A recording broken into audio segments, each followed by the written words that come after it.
Diplomatie. Kandia Camara s'inspire du processus électoral et du système politique américain. La présidente de la Haute Chambre parlementaire de Côte d'Ivoire, Kandia Camara, s'est inspirée du modèle de fonctionnement du système politique américain et le processus électoral. C'était à la convention du Parti démocrate américain qui s'est tenue du lundi 19 au jeudi 22 août 2024 à United Center à Chicago, aux États-Unis d'Amérique, en marge des travaux du Forum international des leaders, IFL, organisé par le National Democratic Institute, NDI. Présente à Chicago dans le cadre de la 11e édition du FL, la présidente du Sénat ivoirien a participé à des panels et des rencontres d'échange lui permettant de s'informer et de partager ses expériences sur plusieurs sujets, notamment le fonctionnement du système politique américain et le processus électoral. Kandia Camara en parle. Je me sens très honoré de représenter la Côte d'Ivoire, de représenter le président de la République, son Excellence M. Alassane Ouattara,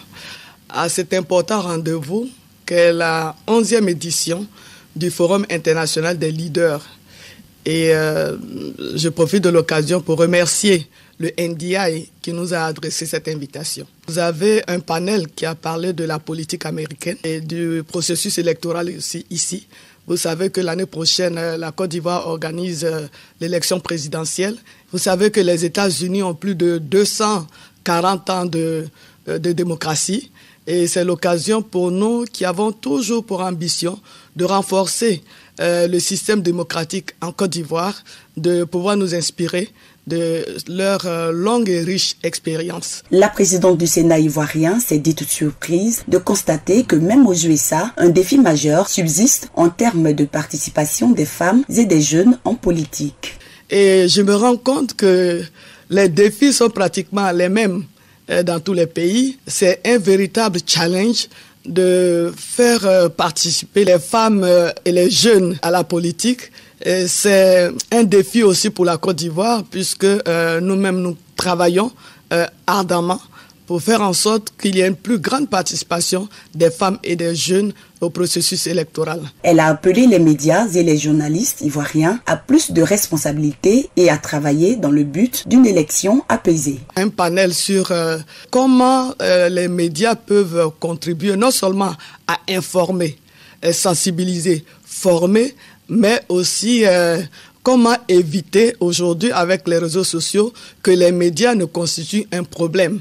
Donc, il est question d'amener les médias et les journalistes à travailler pour que nous puissions aboutir à des élections apaisées, démocratiques, crédibles, mais tout cela en toute sécurité. Kandia Camara a profité pour présenter les faiblesses auxquelles la Côte d'Ivoire fait face, notamment la non-implication des femmes dans la politique, une réalité que partagent les USA. En Côte d'Ivoire, il y a beaucoup d'efforts qui sont fournis pour la participation très active des femmes en politique, mais cela repose aussi sur la prise en compte des préoccupations des femmes et des jeunes.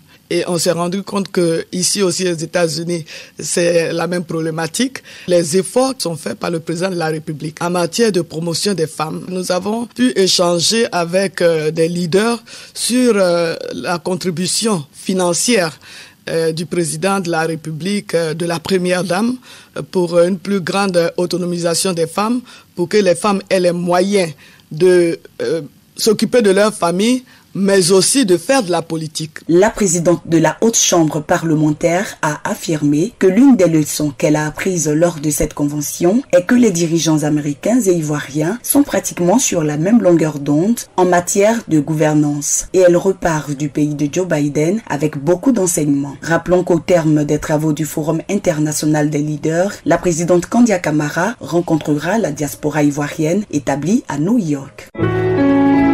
Accra, Agence Presse Radio et Audio.